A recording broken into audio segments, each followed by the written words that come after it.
Okay, so we're going to hear about methods for offshore wind farm analysis, devices and packages. Yes, so something a little bit different. And although I'm from the Geological Survey of the Netherlands, the reason I'm talking about this quite engineering application is, confusingly, the Geological Survey is actually part of a much larger organisation called TNO.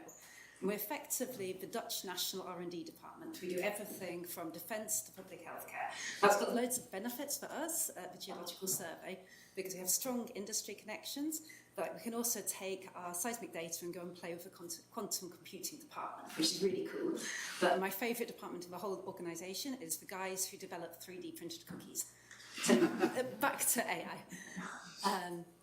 Does it work? Just need to click. Just click on the slide to the right. Okay, one step, that should work. And that works. Yeah. Aha.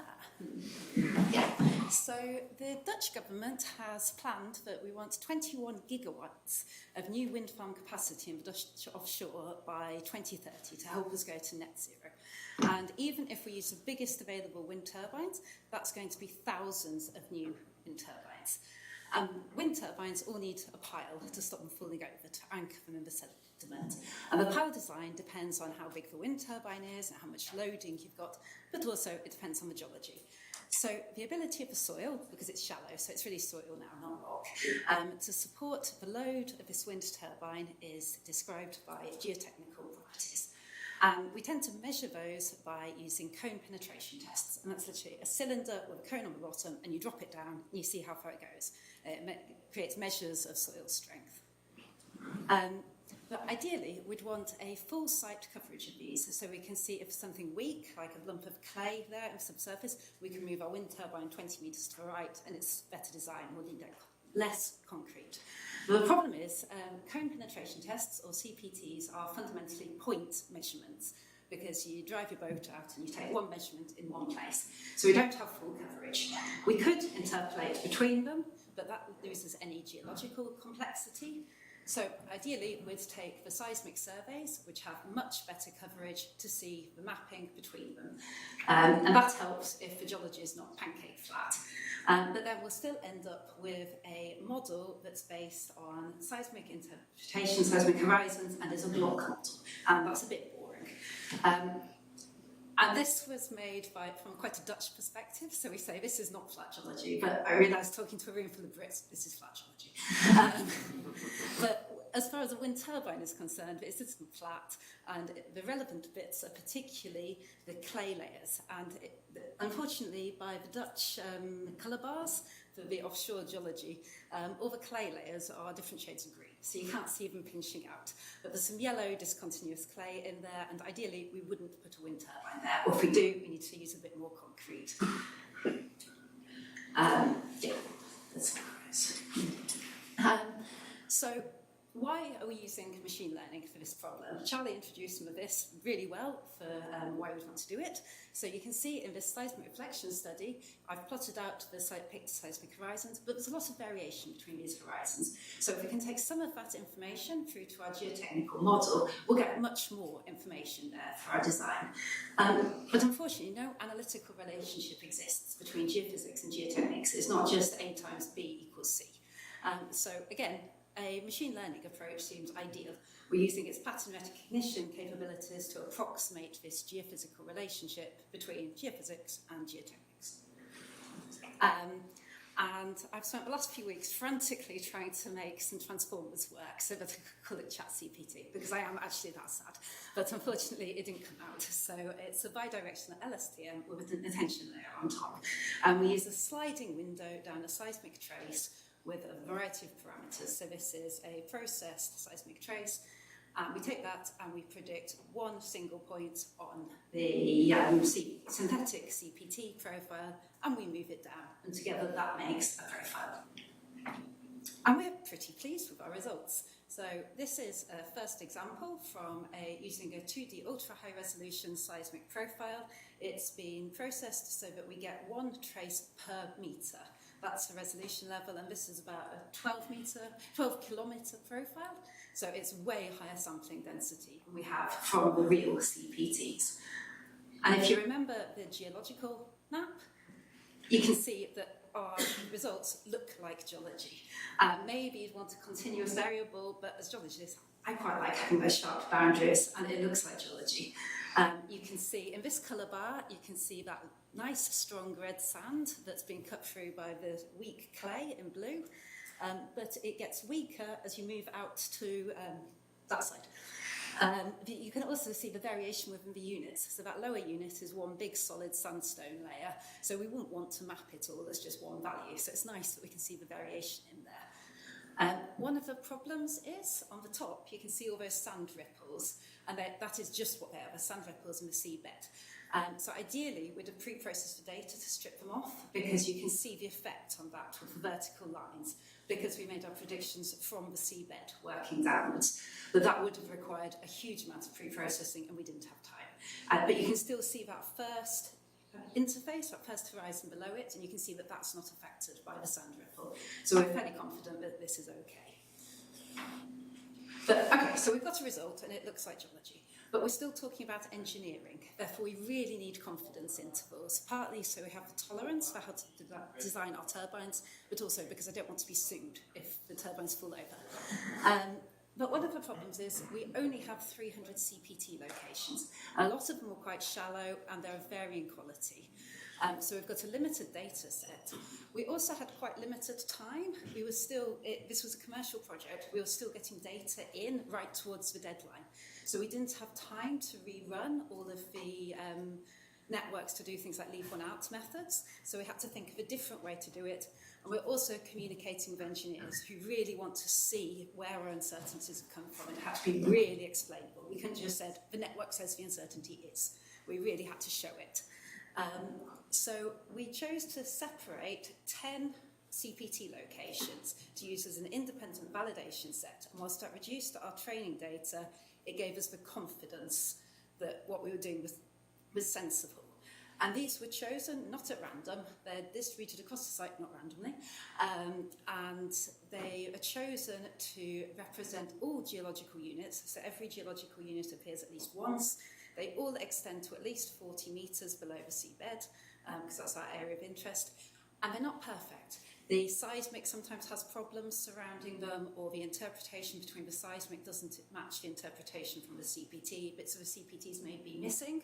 And whilst that makes some of our results look a bit dodgy, we think that's important, because those problems will come back in other areas of the site. It makes it feel like our results are a bit more honest and can actually show what's going wrong.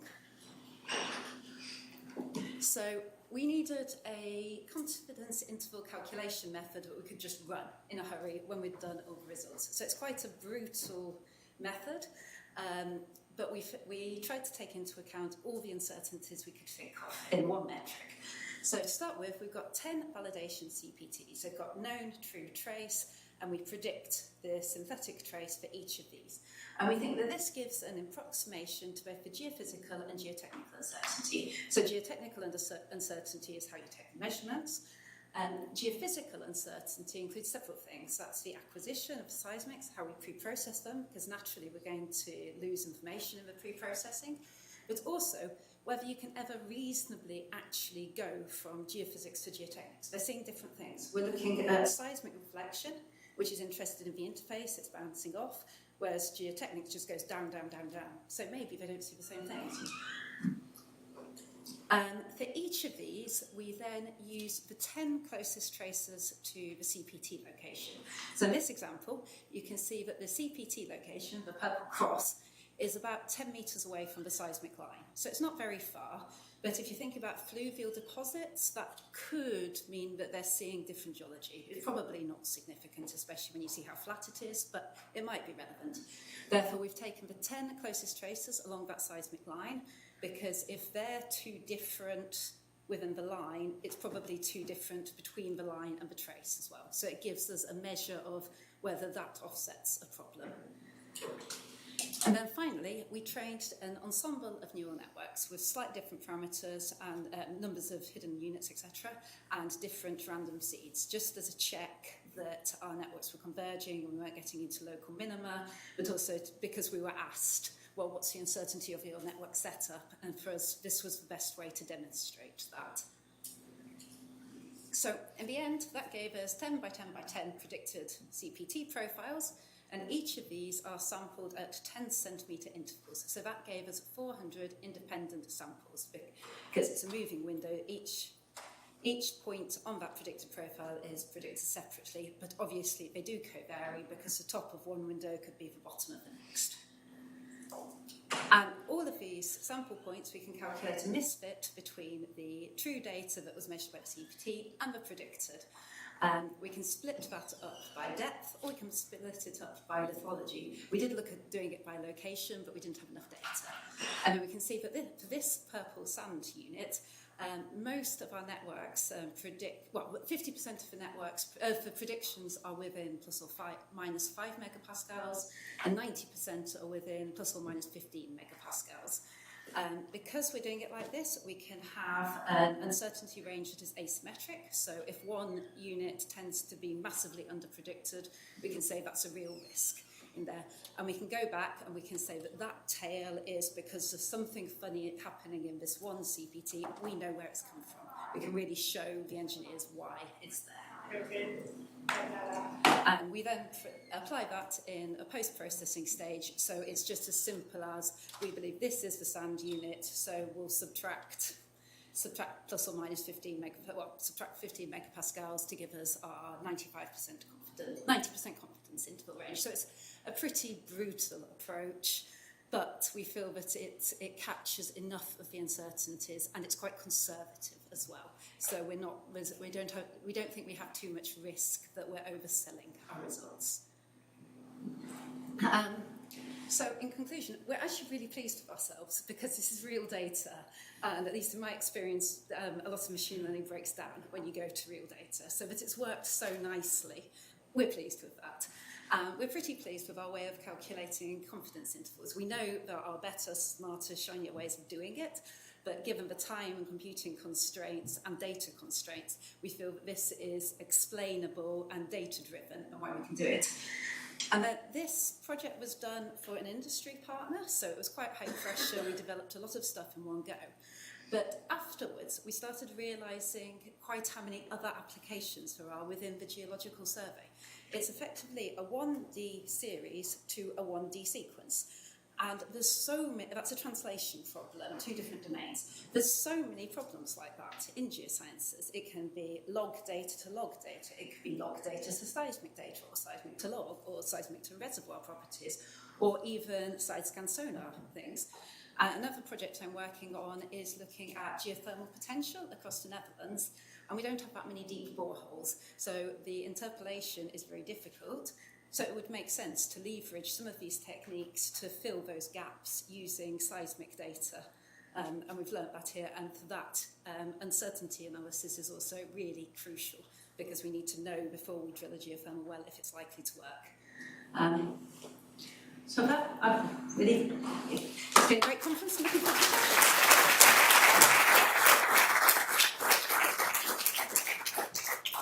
Thanks a lot for the directing questions here. Fantastic. Please go ahead. Yes, I think a great presentation and fabulous address at the end about like how this can extend to other geological, geotechnical problem in the industry. And I think, I don't know if I missed it, but you mentioned at the beginning of your presentation that there's no analytical correlation between CPT results and seismic kind of scanning line results.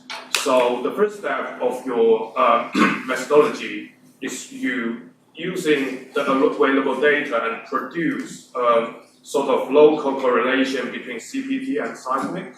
Is that correct? Yeah, effectively we're using the machine learning to approximate that relationship. Okay, and in that sense, why can't you just pass that correlation to your geotechnical engineer and they just correlate themselves and like at selected location? Because because I'm from the industry and my background is in civil engineer and soil mechanics, basically, but not geology anyway.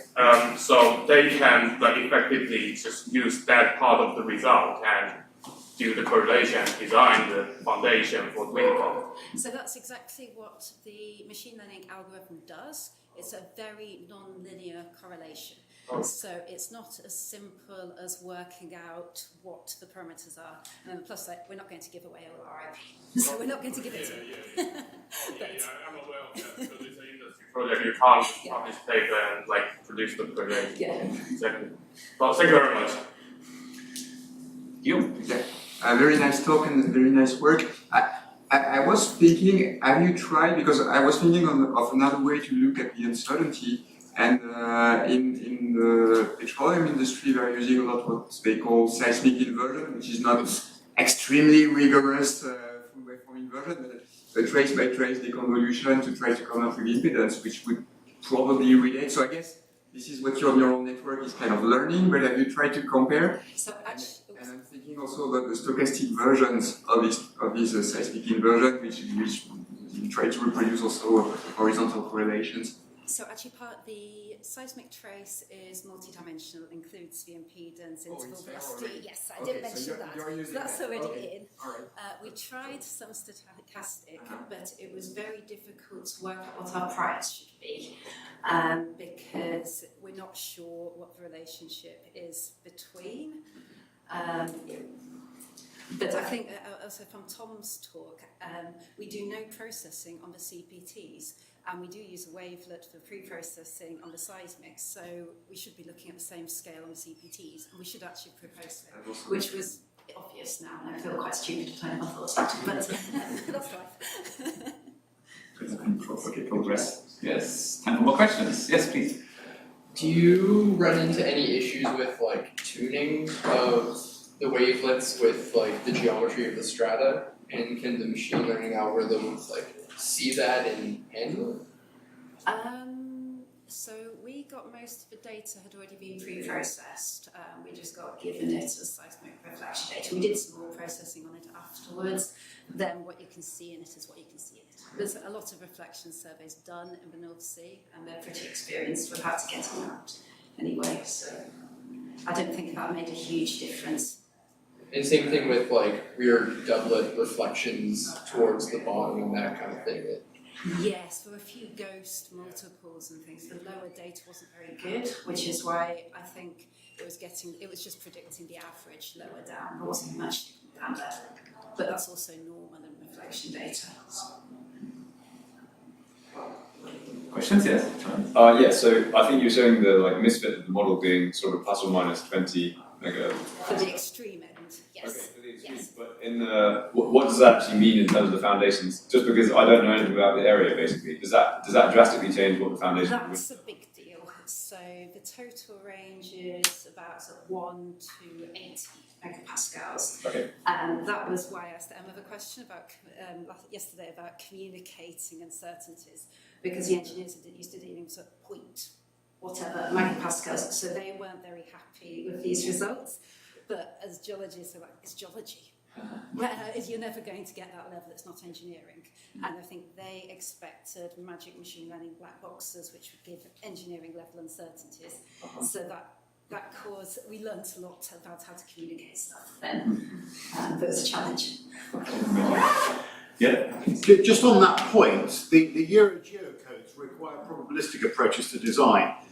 So did you think about giving your engineers probability distribution functions, which would be probably easier to output and potentially more directly relevant to their design codes? So they asked for the P50 and P90, so that's where we got them. We did think about doing that. We also tried a type of Bayesian neural network called a mixture density network, which theoretically, if you set it up right, it gives you the full posterior probability distribution, but it didn't work very well. Okay. So we messed up some things on that. You said at the beginning it has to be piles. Is that because the water is so shallow that you can get away with it? Because in the North Sea at Dogger Bank, we're using all sorts of different designs, which includes tethered wind turbines rather than piled ones. So why piles? So I'm not sure of that. I'm not an engineer. That's fine. But it's only 20 metres deep. Okay. So then it's pretty 20 to 40 metres deep. So it's easy. Yeah. Really fast. One quick question on the model. So, because you're comparing 1D, 1D basically, so you have the seismic and the CPT. Did you consider including like neighboring information as well, spatial? Yeah. Did you try that? Yes, I'm working on that at the moment. Some of the challenges that is I don't want the different depths to mess up. I want it very, so I'm working on some quite, how do you say, custom AI to do that. And that's partly why we were looking at the attention mechanisms to maintain that depth into information. But yeah. That's something we're looking for. Yes, okay. Thanks a lot. Then we move on to lunch, right? Yeah, I think so. Yeah, we do. And again, a reminder to add your name, please, to the discussions of this. Thanks again. Thank you.